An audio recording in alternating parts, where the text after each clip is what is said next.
Praise the Lord. Greetings to you all in the name of our Lord and Savior Jesus Christ. Today's Bible verse, the book of Jeremiah chapter 20 verse 11. The Lord is with me like a mighty warrior. ಯೆರೆಮೀಯನ ಪ್ರವಾದನೆಯ ಗ್ರಂಥ 20ನೇ ಅಧ್ಯಾಯ 11ನೇ ವಚನ. ಯೆಹೋವನಾದರೋ ಭಯಂಕರ ಶೂರನಾಗಿ ನನ್ನ ಸಂಗಡ ಇದ್ದಾನೆ. ಹೌದು, ಇಲ್ಲಿ ದೇವರ ವಾಕ್ಯದಲ್ಲಿ ನಾವು ನೋಡ್ತಾ ಇದ್ದೇವೆ, ದೇವರು ಯೆರೆಮೀಯ ಪ್ರವಾದಿಯ ಮೂಲಕವಾಗಿ ಇವತ್ತು ನಮಗೆ ವಾಕ್ಯವನ್ನು ತಿಳಿಸಿಕೊಡ್ತಾ ಇದ್ದಾರೆ. ಏನೆಂದರೆ, ಯೆಹೋವ ದೇವರು ನಮ್ಮ ಸಂಗಡ ಇದ್ದಾರೆ. ಯಾವ ರೀತಿಯಲ್ಲಿ? ಭಯಂಕರವಾದ ಯುದ್ಧ ಶೂರನಾಗಿರ್ತಕ್ಕಂಥ ದೇವರು ನಮ್ಮ ಸಂಗಡ ಇದ್ದಾರೆ. ಹೌದು, ನಮ್ಮ ದೇವರು ಭಯಂಕರನಾದ ಶೂರನಾದ ದೇವರಾಗಿದ್ದಾರೆ ಎಂಬುದಾಗಿ ಇಲ್ಲಿ ಪ್ರವಾದಿಯಾದ ಯೆರೆಮೀಯನು ಕರ್ತನನ್ನು ಭಯಂಕರ ಶೂರನು ಎಂಬುದಾಗಿ ಸೂಚಿಸ್ತಾ ಇದ್ದಾನೆ. ನಮ್ಮ ದೇವರು ಪ್ರೀತಿ ಸ್ವರೂಪನಾದ ದೇವರು. ನಮ್ಮ ದೇವರು ಪ್ರೀತಿಸುವಾತನು, ಕರುಣಿಸುವಾತನು. ಆದರೆ ಅದೇ ಸಮಯದಲ್ಲಿ ಯಾರಾದರೂ ನಿಮ್ಮ ವಿರೋಧವಾಗಿ ಬರ್ತಾ ಇದ್ದಾರೆ ಅಂದರೆ ಅವರಿಗೆ ವಿರೋಧವಾಗಿ ಯುದ್ಧ ಮಾಡುವುದಕ್ಕಾಗಿ ನಮ್ಮ ದೇವರು ಭಯಂಕರ ಶೂರನಾದ ದೇವರಾಗಿದ್ದಾರೆ. ನಿಮ್ಮ ವಿರೋಧವಾಗಿ ಕಲ್ಪಿಸುವ ಯಾವ ಆಯುಧವೂ ಕೂಡ ಜಯಿಸದು.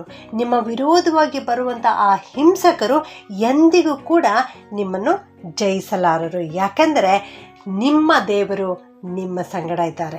ನನ್ನ ಪ್ರಿಯ ದೇವಜನರೇ, ನೀವು ಬಹಳವಾದ ಪ್ರಾಮಾಣಿಕತೆಯ ಜೀವನವನ್ನು ಜೀವಿಸ್ತಾ ಇರಬಹುದು. ಆದಾಗ್ಯೂ ಕೂಡ ಜನರು ನಿಮ್ಮ ಮೇಲೆ ಅಪವಾದವನ್ನು ಹೊರಿಸ್ತಾ ಇರ್ಬೋದು. ನೀವು ಇತರರನ್ನು ಬಹಳವಾಗಿ ಪ್ರೀತಿಸ್ತಾ ಇರ್ಬೋದು, ಆದರೂ ಕೂಡ ಅವರು ನಿಮ್ಮನ್ನು ಅರ್ಥ ಮಾಡಿಕೊಳ್ಳುತ್ತಾ ಇಲ್ಲವೇನೋ.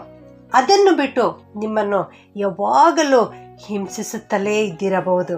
ಅನೇಕರು ನಿಷ್ಕಾರಣವಾಗಿ ನಿಮ್ಮ ಮೇಲೆ ಕೋಪ ಮಾಡಿಕೊಳ್ಳುತ್ತಾ ಇರಬಹುದು. ನಿಮ್ಮ ಕೆಲಸದ ಸ್ಥಳದಲ್ಲಿ ನಿಮ್ಮ ಅಧಿಕಾರಿಗಳು ನಿಮಗೆ ಯಾವುದೇ ಕಾರಣ ಇಲ್ಲದಿದ್ದರೂ ಕೂಡ ಕೋಪ ಮಾಡಿಕೊಳ್ಳುತ್ತಾ ಇರಬಹುದು. ಆದರೆ ಚಿಂತೆ ಮಾಡಬೇಡಿರಿ, ದೇವರು ಈ ಹೊತ್ತು ಈ ವಾಕ್ಯವನ್ನು ನಿಮಗೇ ತಿಳಿಸಿಕೊಡ್ತಾ ಇದ್ದಾರೆ. ಭಯಂಕರ ಶೂರನಾದ ದೇವರು ನಿಮ್ಮ ಸಂಗಡ ಇದ್ದಾರೆ. ಯಾವ ಶಕ್ತಿಯೂ ಕೂಡ ನಿಮ್ಮನ್ನು ಜಯಿಸಲಾರದು. ನಿಮ್ಮ ವಿರೋಧವಾಗಿ ಮಾಡ್ತಕ್ಕಂಥ ಆ ಶಕ್ತಿ ಹಿಂದೆ ಕೀಳಲ್ಪಡುತ್ತದೆ. ಅವರು ಹಾಕಿಕೊಂಡ ಎಲ್ಲ ಸಂಕಲ್ಪಗಳು ಈ ಹೊತ್ತೇ ನಿಷ್ಫಲವಾಗಿ ಬಿಡುತ್ತವೆ. ಅವರಿಗೆ ಎಂದಿಗೂ ಮರೆಯಲಾಗದಂಥ ನಾಚಿಕೆ ಉಂಟಾಗುತ್ತದೆ. ಆದುದರಿಂದ ಭಯಪಡಬೇಡಿರಿ. ನಿಮ್ಮ ವಿರೋಧವಾಗಿ ಎಷ್ಟೇ ಮಾಟ ಮಂತ್ರ ತಂತ್ರಗಳನ್ನು ಮಾಡಿದರೂ ಕೂಡ ಅವೆಲ್ಲವುಗಳು ತಿರುಗಿ ಅವರಿಗೆ ಆಗುವಂತೆ ದೇವರು ಮಾಡ್ತಾರೆ. ನೀವಾದರೂ ಚಿಂತಿಸದಿರಿ. ನಮ್ಮ ದೇವರು ಹೇಳ್ತಾರೆ, ನಿನ್ನನ್ನು ತಾಕುವವನು ಯೆಹೋವನ ಕಣ್ಣುಗುಡ್ಡನ್ನು ತಾಕುವವನಾಗಿದ್ದಾನೆ ಎಂಬುದಾಗಿ. ಹೌದು, ದೇವರು ನಿನ್ನನ್ನು ತನ್ನ ಕಣ್ಣುಗುಡ್ಡಿನಂತೆ ಕಾಪಾಡ್ತಾ ಇದ್ದಾರೆ. ನಿನ್ನನ್ನು ಯಾರಾದರೂ ತಾಕ್ತಾ ಇರೋದಾದರೆ ಅದು ಕರ್ತನಿಗೆ ತಾಕಿದ ಹಾಗೆ. ಆದುದರಿಂದ ಇಂದಿನಿಂದ ಯೆಹೋವ ದೇವರು ನಿನ್ನ ಸಂಗಡ ಇದ್ದಾರೆ. ಆತನು ಪ್ರೀತಿ ಸ್ವರೂಪನಾದ ದೇವರು, ಕುರಿಮರಿಯಾದ ಆತನು. ಆದರೆ ಅದೇ ಸಮಯದಲ್ಲಿ ಆತನು ಯೂದ ಕುಲದ ಸಿಂಹ ಕೂಡ ಆಗಿದ್ದಾನೆ. ಆತನು ಸೈನ್ಯಗಳ ಕರ್ತನಾಗಿದ್ದಾನೆ.